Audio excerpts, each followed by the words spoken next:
నమస్తే. ప్రస్తుతం మనతో పాటు సీనియర్ జర్నలిస్ట్ భరద్వాజ్ ఉన్నారు. ఆయనతో మాట్లాడదాం. నమస్తే సార్. నమస్తే. సార్, రేణుకా స్వామి ఎవరైతే అభిమాని ఉన్నారో దర్శన్కి, ఆయన మర్డర్ తర్వాత ఆయన జైలుకి వెళ్ళారు దర్శన్.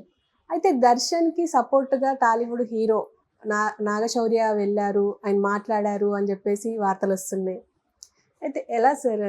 అంటే మాట్లాడలేదు కానీ తన సోషల్ మీడియా ప్లాట్ఫామ్లో ఎక్కడో ఆయన ప్రస్తావించాడు. ప్రస్తావిస్తూ తను మాట్లాడింది ఏంటంటే, ప్రధానంగా ఏదైనా క్రైమ్ జరగగానే, ఎవరినైనా పోలీసులు అరెస్ట్ చేయగానే వాళ్ళకి సంబంధించినటువంటి నెగిటివిటీ మాట్లాడటం అనేది ఒక ప్రోగ్రామ్గా మారుతోంది.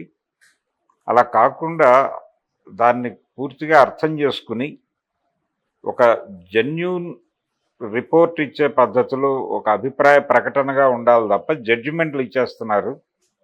అంటే మనకి మామూలుగా మీడియా ట్రయల్స్ అంటూ ఉంటాం మనం. అలా సోషల్ మీడియా ట్రయల్ జరుగుతోంది అతని మీద, అతని క్యారెక్టర్ మీద. ఒక క్రైమ్ జరిగినప్పుడు అతను రియాక్ట్ అయిన స్టైల్ ఆ క్రైమ్లో కనిపిస్తుంది. కానీ ఆ క్రైమ్ జరగటానికి దారితీసిన పరిస్థితులు ఇవన్నీ కూడా పరిగణనలో తీసుకోవాలి కదా. కేవలం దాన్ని మాత్రమే ఎలా మాట్లాడతారు, అతని క్యారెక్టర్ని ఎలా డిసైడ్ చేస్తారు అనేది మాట్లాడాడు ఇతను.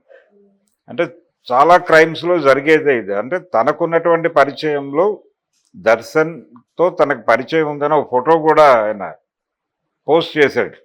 వాళ్ళిద్దరూ కలిసి ఉన్నటువంటి ఫోటో, నాగశౌర్య అలాగే దర్శన్. ఈ సందర్భంగా ఆయనకు కొంత కన్నడ ఇండస్ట్రీతో పరిచయాలు కూడా ఉన్నాయి. ఈ పరిచయాలలో నుంచి నాకున్న పరిచయంలో అతను అలాంటి మనిషిని నేను అనుకోవడం లేదు. అయితే ఇప్పటివరకు దర్శన్ గురించి కన్నడ ఇండస్ట్రీ నుంచి మాట్లాడిన వాళ్ళందరూ కూడా నెగిటివ్గానే మాట్లాడారు. కారణం ఏమిటంటే, అసలు ఈ కేసులోనే ఒక గందరగోళం ఉంది. దీనిలో ఒక ఇల్లీగల్ ఎఫ్ఐఆర్ కూడా ఉంది. అంటే పవిత్ర అనేటువంటి ఒక ఆర్టిస్ట్ ఉంది. ఆవిడ దర్శన్ దృష్టికి ఈ రేణుకా స్వామి గురించినటువంటి సమాచారం తీసుకొచ్చిన తర్వాత ఈ హత్య జరిగింది. కొంచెం చాలా క్రూయల్గా చంపారు, ఆవిడ కళ్ళ ముందే జరిగింది ఇదంతా అనేది చాలా పాత కథే. ఈ మధ్యకాలంలో చాలా సెన్సేషన్ క్రియేట్ చేసినటువంటి గొడవ అది. ఈ గొడవలో ఒక కోణం ఏంటంటే, ఆవిడకి ఆల్రెడీ మ్యారేజ్ అయింది, ఒక సంతానం ఉంది, ఆవిడ డైవర్స్ తీసుకుంది, అక్కడ బయటకు వచ్చేసింది. ఆ రిలేషన్లో నుంచి బయటకు వచ్చి ఈయనతో దర్శన్తో ట్రావెల్ అవుతోంది. ఆ సందర్భంగా ఆవిడ క్యారెక్టర్ని అసాసిన్ చేస్తూ మాత్రమే కాకుండా ఆవిడని ఇబ్బంది కలిగించే పద్ధతిలో సోషల్ మీడియా వేదికగా ఈ రేణుకా స్వామి అనే అతను ఆవిడకి మెసేజీలు పంపించటం, అలాగే బయట మాట్లాడటం ఇలాంటివి జరుగుతున్నాయి. ఇది ఒక రకంగా వేధింపుగా భావించి ఆవిడ వెళ్ళి తన ప్రాబ్లంని దర్శన్ దృష్టికి తీసుకెడితే, ఈయన అతన్ని పట్టుకొచ్చేసి ఈవిడ ముందే టార్చర్ పెట్టి, చివరికి ఆ టార్చర్ ఎంత బ్రూటల్గా జరిగింది అంటే, కుక్కలతో అతని ముఖాన్ని చీల్చేదాకా వెళ్ళారు అనేది మనకి పేపర్లో రకరకాల వార్తల్లో చదివాము ఇంతకు ముందే. ఈ మొత్తం వ్యవహారానికి సంబంధించి ప్రపంచంలో అమలులో ఉన్నటువంటి విలువలకి వ్యతిరేకమైనటువంటి సమాచారం చాలా ఉంది ఈ కేసులో. ఒకటి, వాళ్ళిద్దరూ ఒక ఇల్లీగల్ ఎఫ్ఐఆర్లో ఉన్నారు.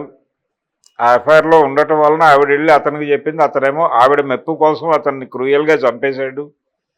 ఈ తరహా నేచర్ అతనికి మొదటి నుంచే ఉంది. అసలు ఫస్ట్ దీన్ని సమాజం యాక్సెప్ట్ చేయదు, వాళ్ళిద్దరి మధ్య ఉన్నటువంటి రిలేషన్ని. అది యాక్సెప్ట్ చేయకపోవడం నుంచి అతను ఆటోమేటిక్గా విలన్గా మారుతాడు. ఈ అమ్మాయి కూడా అలాగే మారుతుంది. తను కూడా జైల్లో ఉంది. కాబట్టి ఈ కేసు మీద ఎవరికి వాళ్ళు సబ్జెక్టివ్గా ఒక సైడ్ తీసుకుని జడ్జిమెంట్లు పాస్ చేసేస్తున్నారు. ఈ ట్రెండ్ కరెక్ట్ కాదు అని అన్నాడు నాగశౌర్య మాట్లాడిన మాటలు తప్పుందని అనుకోనక్కర్లేదు. ఆయన వెర్షన్ ఆయన చెప్పాడు, ఆయన కోణం ఆయన చెప్పాడు, ఆయన దీన్ని ఎలా చూశాడో, ఆయనకు ఎలా అర్థమైందో అదే మాట్లాడాడు. ఇప్పుడు సోషల్ మీడియా ట్రయల్స్ ధార్మికంగా విషయాలని జడ్జి చేయటం, ధార్మిక కోణం ప్రవేశించి ఇక్కడ ఉన్నటువంటి ఒరిజినల్ ప్రాబ్లంని పక్కకి నెట్టేయటం అనేది జరిగింది ఆ కేసులో. చాలామంది వాంటెడ్గానే ప్రతి చిన్న విషయాన్ని హైలైట్ చేసి వాళ్ళిద్దరి క్యారెక్టర్స్ని అసాసిన్ చేసే ప్రయత్నాలు చేశారు గతంలో.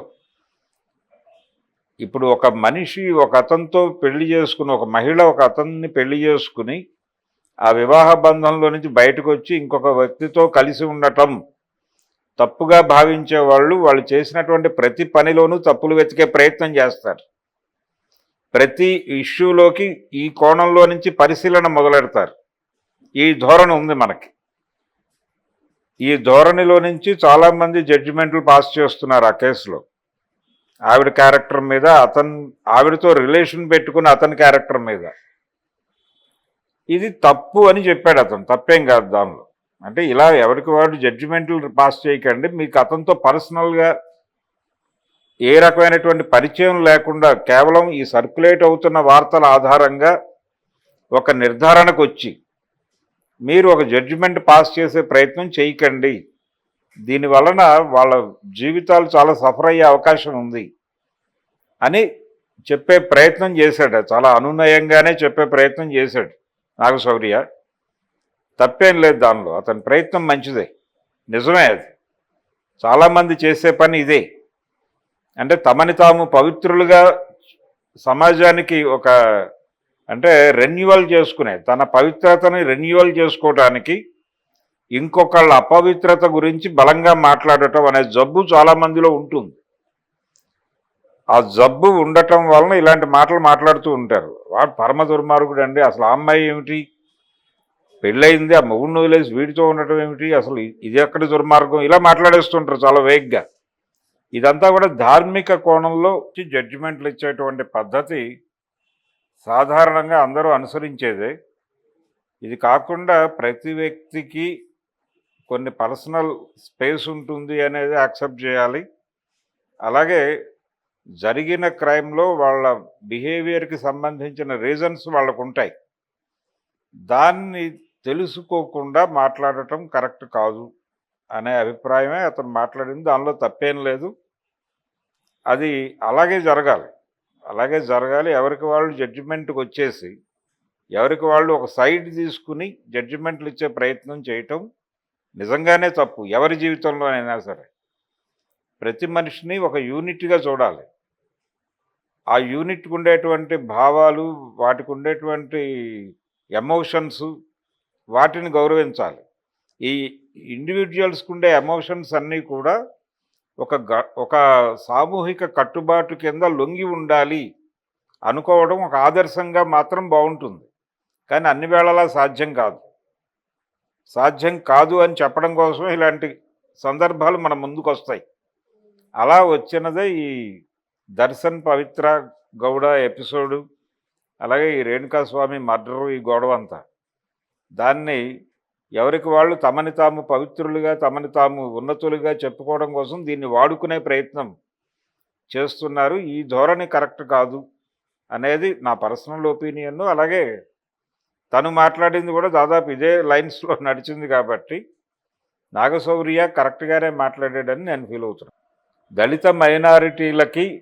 దళిత కులాలకి, మైనారిటీలకి, వెనకబడినటువంటి కులాలకి జ్ఞానం అందకుండా కట్టడి చేసి వాళ్ళని హత్య చేసినటువంటి సమాజం ఏదైతే ఉందో, అగ్రకుల సమాజం, వాళ్ళు మాత్రమే కర్ణుడు ఓడిపోయాడు అని గంభీరంగా మాట్లాడగలుగుతారు. కానీ ఈ దేశంలో అమలైనటువంటి వర్ణ వ్యవస్థ పేరుతో అమలైనటువంటి రాజ్యం